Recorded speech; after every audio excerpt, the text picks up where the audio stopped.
Hershiser, and I am on the Blue Review.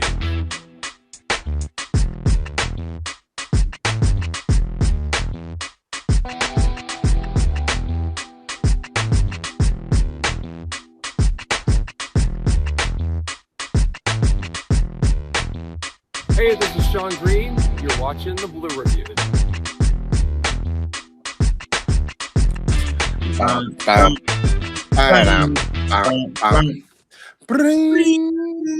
Oh, welcome to the Thursday edition of the Blue Review, everybody, presented by LAX. I'm Marcus Grant. That's Greg Bergman. Greg, how are we feeling on this Thursday morning? Well, after the loss last night to the Blue Jays, it was fine. I was fine. But then now this morning, I forgot my coffee, and I am just an absolute mess. It's something I do every single morning, Marcus. It's extremely important to me. I have this thing called Jot. Have you ever heard of Jot? I have not. So Jot is a subscription-based coffee. Like they send coffee to you. It's all concentrate, and they do it once a month. And I get this coffee. I wake up in the morning. I put a cup in. I put the concentrate. I put the hot water. I have coffee. That's it. Walk out the door. A few minutes, like 30 seconds, minute. That's all it takes. Right. I walk the door, and I'm drinking my hot coffee. I forgot my hot coffee. So it ruins my whole morning not having my Jot coffee. But that's neither here nor there. So you have to drink regular coffee like a normie today? Is that what's going to happen? Yeah, basically. I have to drink this regular coffee, and I have no energy, and it's really good. Now I have to figure this out. So I'm going to be a mess today, Marcus. So if Greg is really off his game on the show today or anywhere else today, then understand it's because he didn't have his Jot coffee this morning. Yes. So, all right. Yeah. The Dodgers were not necessarily fully on their game yesterday. They lose 4-3 in both the series and road trip finale to the Blue Jays. A game where I don't know that any Dodger pitcher was particularly sharp, but I think we saw the power of Shohei Ohtani that on a day where he was not at his best, he still goes 6 innings and gives up just 1 unearned run. The guy continues to be amazing, Greg. Yeah, like if you had to give it a grade yesterday, I would probably give it like a C on what he had. I would say a B-, but yeah, sure. That's about right. Wherever is fine. We can be a little bit off, but still, I would give it a lower grade than normal because the numbers looked good. This is very much like the opposite of Roki Sasaki. Roki had bad numbers, but you were encouraged by the start because it actually was a pretty decent start. And Shohei, because he's so amazing, had good numbers, and the start was just meh. Like that's not something that is going to be at the end of the day. At the end of the year, when you look at the numbers, looks great. But we can look at it what he did yesterday. His splitter was just off. His control was off. He went through. He had like 96 pitches in 5 innings, and that's just not typically. Or not 5 or 6, but either way, 6, yeah. Yes, in 6 innings, he's typically more efficient, but he still only gave up the 1 run. The guy is incredible.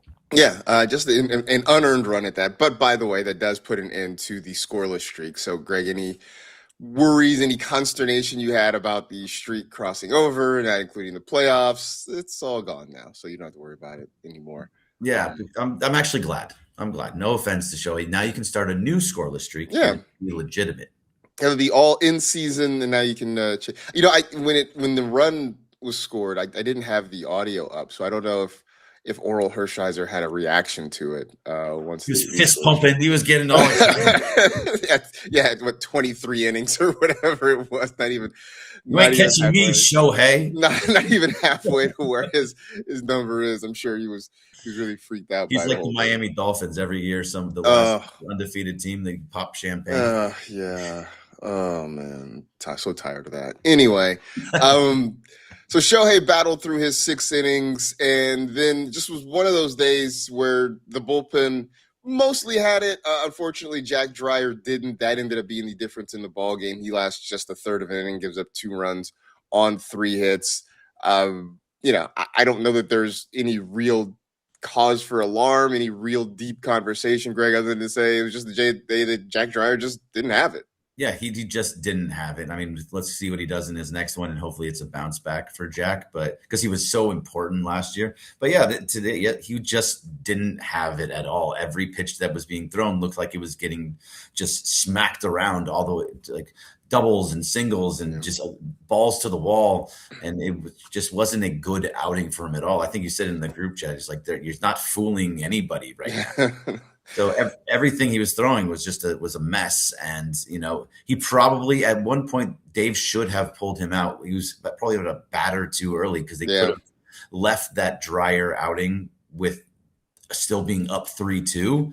Instead, he left them in for one more batter, gives up a hit, the runs, scores a tie game, and then they had to get out of it, and then Blake Trinan had to get it out the rest. He probably could have gotten out there a little bit earlier. Yeah, and that was obviously disappointing, frustrating, I think, for a lot of folks to see maybe waiting one batter too long. I guess the silver lining of this is Blake Trinan still looks good. I mean, he came out there in a tough situation, got the final 2 outs of the inning, did allow a walk, but was able to navigate through traffic. And so that continues the trend of Blake Trinan looking excellent to start the season. So, yeah, are we officially calling him every other year Blake? Yeah, now? I love that name. Every other year Blake, that's what he is. Yeah. I mean, it's honestly, it's most relievers, but Blake Trinan, it just seems so much more pronounced. It's like an 11 ERA, 0.02, 7 ERA, 1.13. Like, it goes up and down. It's amazing. So he gets through it. Ben Casparius ends up giving up what is ultimately the winning run for the Blue Jays. That happens in the bottom of the 8th inning. Again, it was just kind of not the Dodgers' day all around. Looking in the chat real quick, Lucy Chen asking why Dave didn't play the young guys like Rushing and Kim yesterday, since it's an early game after a night game. Whole lineup was a step slow. Perfect game to give Freddie a break. Maybe I know for at least I can speak toward the Will Smith thing is that Dave had said earlier in the week that he wanted Will to catch both Yama and Ohtani, which is why you had Rushing play the back-to-back games at the end of the Cleveland series and then the first game of the Toronto, or not, into the Washington series rather, and then the first game of the Toronto series. So they were trying to manage Will Smith's off days. I don't know. I can't speak to the rest of it other than that's just what Dave Roberts decided. Yeah, I mean, we knew on Monday that he was not going to be playing there, and really they had a 3-1 lead going into what was it, the 8th inning, or into the 7th inning. They had a 3-1 lead, and just didn't have it. It wasn't so much. Yeah, the offense wasn't as great as it has been, but they just didn't hold the lead. I don't know where else to go with it besides. Yeah, it happens. I'm fine. yeah, I know in the text chat, I think we were all disappointed and frustrated by the way the game ended, that the lead got away and even then the Dodgers had a chance to at least tie it. They had guys on base and couldn't bring them in. So that part was disappointing and frustrating. But in the end, a 5-1 road trip where the offense really came to life and just broke out. Didn't get congratulations. I love the Dodgers Center thing back there too. Did I see correctly? Did Vladdy pour like the Gatorade onto David Schneider? Oh, I don't know. I didn't see that. I thought I saw that. If that's, and maybe it was just a shot from another game last year, but I think it was that game. It was yesterday. It's a very weird thing to do on a game when you were going for a sweep, about to be swept. A little bit weird. That only reinforces that meme though. That there it is. Yeah. The Lara says bi-yearly Blake. Yeah. Somebody asked Laura said if we could see the shirt. I'm sorry. I'm wearing the 2024 shirt, so it's not the new. No, it's still good. It's still good. But bi-yearly Blake. Do you like bi-yearly Blake? I do. Every year Blake. No, I like bi-yearly. Just it's a little less wordy, right? So I'm fine with that. And we can get, she says, by Blake is what we can also call him. B.Y. Blake. I'm okay with that. I think that works. I like bi-yearly Blake. We can go with that. All right. It's catchy. There's alliteration in it. I like that. I like that a whole lot. Can we talk about Will Smith? I know you didn't see it, but we tried to explain it to you. Will Smith challenging the very first pitch of the game from Yeah. Shohei. So it was I think it was a slider or something. It was pretty obviously low, and Will Smith immediately taps the helmet, and within seconds is told that he is wrong. And now the Dodgers have basically 9 whole innings to go with just one challenge. I sent you that article recently from The Athletic about challenges and how teams sort of decide to challenge. I don't know if I've figured out a coherent pattern for what the Dodgers want to do with the challenges yet. I don't think the Dodgers know what to do with the challenge. I think they just know that there are guys that they will allow to do it and guys that they won't. Because yesterday, Alex Freeland had a ball it was a 3-2 count. It was an important at bat, and he let a ball go. A ball went by. It was definitely a ball, and he just sat there and he looked at it and he walked away. Like, hey, Alex, that's a really good time, but he is not allowed to. I feel like he's definitely not allowed. It's clear that when it's, hey, look, you do not tap your head. No tapping your head from you. We're saving that for Shohei. We're saving that for Max. We're saving it for Freddie, Kyle, but that's it. But you are not allowed to. So I don't know what their strategy is, especially with this whole thing with Will Smith, because I can see it here. Yeah. That's obviously low. And even though you're a good pitch framer, that doesn't work with ABS. Pitch framing does nothing for it. So I'm looking at this, and if this is true, this is sort of hilarious that Ohtani went to adjust his hat, and Will Smith thought he was asking for a challenge. Wow! I didn't get to read it. That is very funny. Also, I guess adjusted the back of his head. The back of his head. So Will thought it was a tap. It was a tap. So if that's what happened, that is sort of funny. It reminds me of Little League when my dad was my coach, and one of these signs was if he would touch the bill of his hat. The problem is when he got frustrated with us, he would sometimes just touch the bill of his hat, and then we would continue to do things that he didn't want us to do. So we had to change the sign for certain things. Find a new sign. Right? So, oh, that's interesting though. Yeah, with Shohei going back to his head. Yeah, it looks like, oh, yep, you want the challenge. So that maybe that's what the source of that confusion was, because I was really surprised and confused that they would challenge the very first pitch of the game that didn't seem all that close. So maybe that's the answer to that. But overall, the Dodgers, I don't know. I think they were sort of middle of the road when it comes to ABS challenges so far this year. I don't see any real greatness or badness with them. No, they do seem. You're right. I don't think they have some like grand strategy. Does that surprise you? It kind of does to me that a team that is so smart about everything that they do, you would think that they knew ABS was coming, and they would kind of like do research on the minor leagues and see when is the best time to do it. When is who are the right people? When is there strategies that goes involved? I'm sure they had somebody that was like an ABS expert that was sitting up there just hiring an ABS guy, and they would have a strategy, and it seems like they just don't. And it's just it's a smaller portion of the game, but still it's an important part of the game. Which is funny that they don't let Alex Freeland challenge, because it seems like the younger guys and the guys who know it better. They know it better. They're way better at it. So like that they don't let, Alex Freeland or Dalton Rushing. I mean, I guess Dalton Rushing can challenge it as a catcher, but I don't think he has the leeway to challenge it as a hitter. I'm looking here. I found something. Baseball Savant has an ABS tracker, and the Dodgers, in terms of when you look at who defenses or fielding teams that had challenges overturned, the Dodgers are sort of. They're not quite bottom, but they're definitely closer to the middle. They're at 56% success rate. The Blue Jays also at 56. The best, the Tigers. The Tigers have won 10 of their 11 challenges.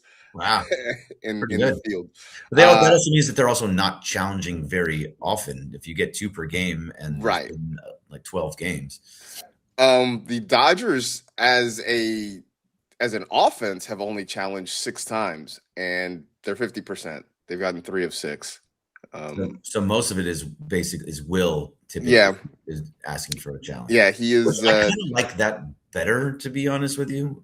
I like the fact that Will has more control over it. He knows the strike zone better. I know that he, the pitch framing aspect of it, but he kind of knows it a little bit better. So that seems like the better person to be doing it. Yeah, you'd think so. The Dodger catchers are 9 of 16 in their success rate. That's not great. Maybe they need to look at that. So, maybe it isn't better for him to be doing that. Yeah, I mean, you can see, and that was part of the article too, is that some teams, their strategy is to just kind of flood the zone. I think it was the Diamondbacks who just decided they're going to kind of flood. No, maybe not, because I see they've only challenged like 5 times, but some teams have.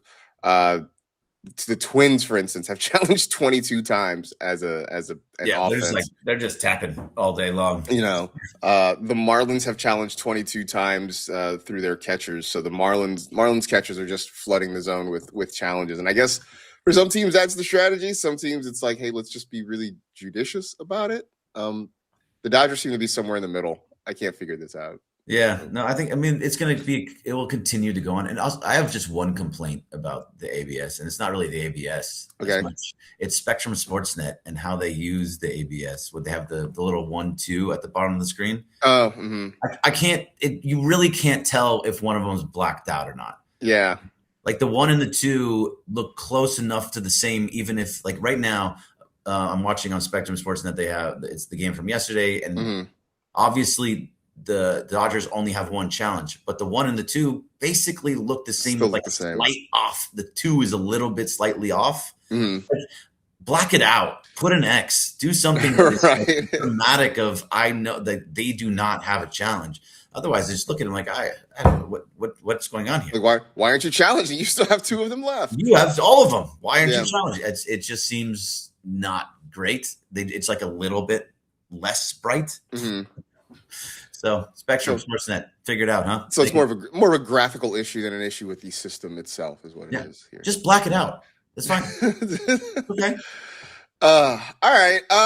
What else to talk about at this point? The Dodgers are 9-3. They have an off day today. They're heading back home to start a series with the Texas Rangers. Old friend Corey Seager coming back in for a few days.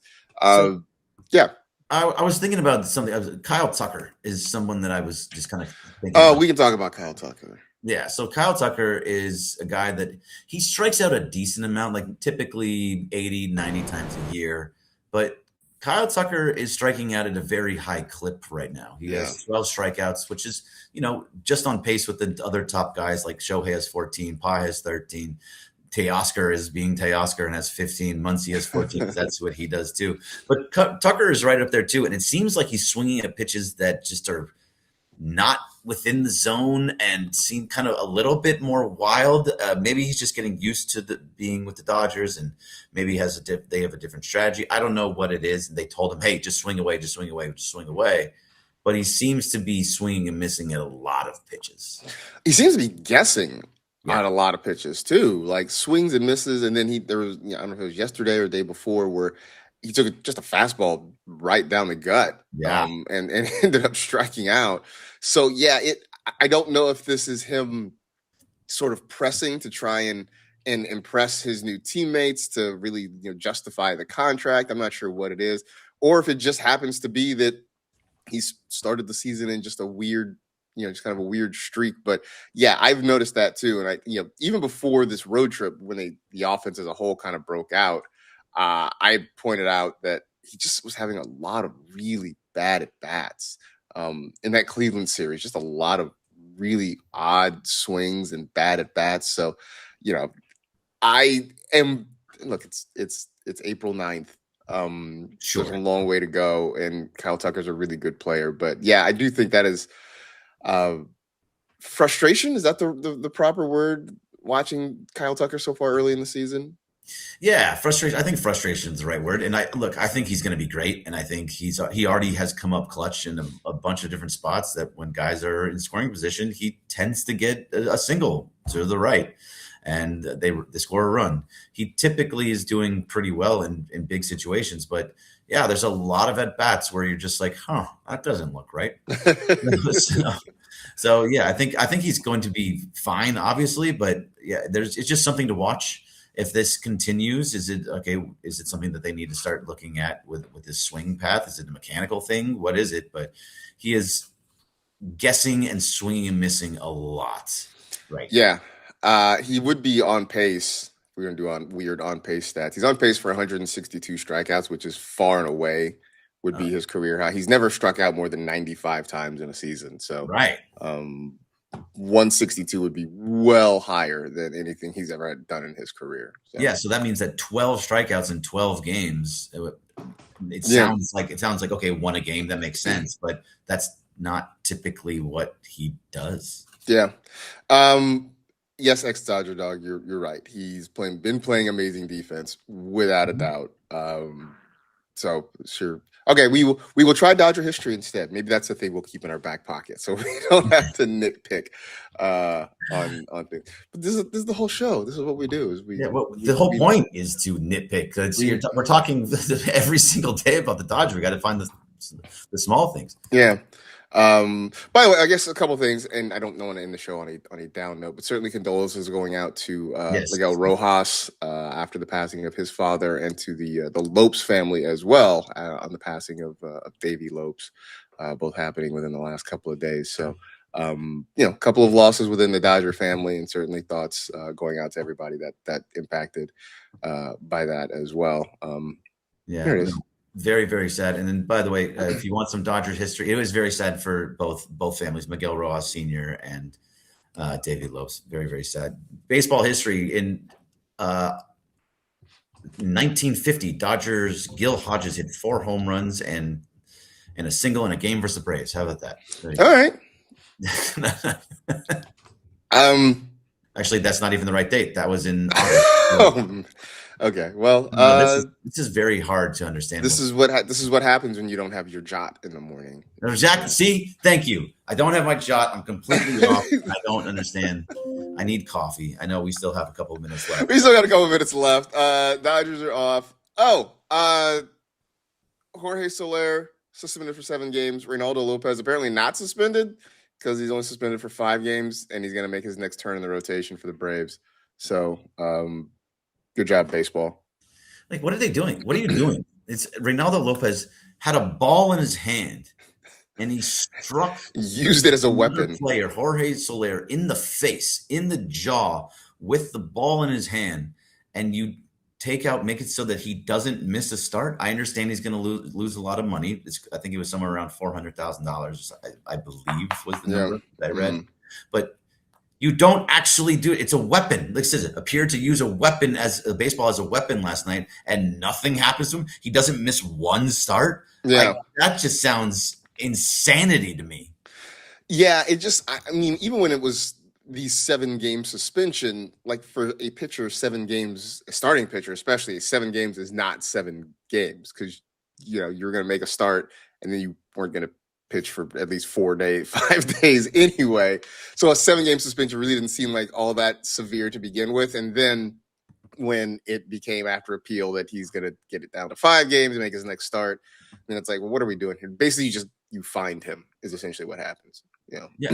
Why not just make it for pitchers? Make it starts for relief pitchers. You can do games. That's totally fine. But starting pitchers get a different suspension. You missed 3 starts, whatever it is. Yeah, it ends up being like a 15-game suspension in the terms of how many games are played, but you only lose the game checks that you would have started. You must miss 3 starts, 2 starts, whatever it is. That seems a little more fair and equitable. We'll see. I know Soler is appealing the fact he hit a home run yesterday against the Braves, so we'll see what ends up happening when that part is all said and done. But in the meantime, if I was Soler, I'd be pissed. I'd be like, this dude doesn't miss any time, and I'm going to have to actually miss games. I'm going to miss some games, right? Like I will be out of my team's lineup for a certain amount of time, and Lopez just gets to kind of go about what he was doing. I just sit like in the bullpen, like I was going to do anyway. Right. Yeah. I don't know. So Crazy. It'd be really weird if the Braves had throw a guy like Leonardo Lopez out there one day too, sometime in the next 4 days, and let him pitch. Anyway, that's enough from us. Greg, go get some coffee. Yeah. We'll be back with you tomorrow here on the Blue Review to talk about, I don't know, maybe a lot of days in Dodger history because there's not a game today, so we'll have to figure out how to fill that time. We'll have Anthony Witrato with us as well tomorrow to talk about some things. But stick around. The Sedano and Cap Morning Extravaganza coming up next here on the ESPN LA YouTube channel. Thanks to everybody in the chat. Thanks to Carlo for production assistance. For Greg, I am Marcus. This has been the Blue Review presented by LAX. Back with you tomorrow, 6:30, 6:55 here on the ESPN LA YouTube channel. Get some coffee. I will. All right, man.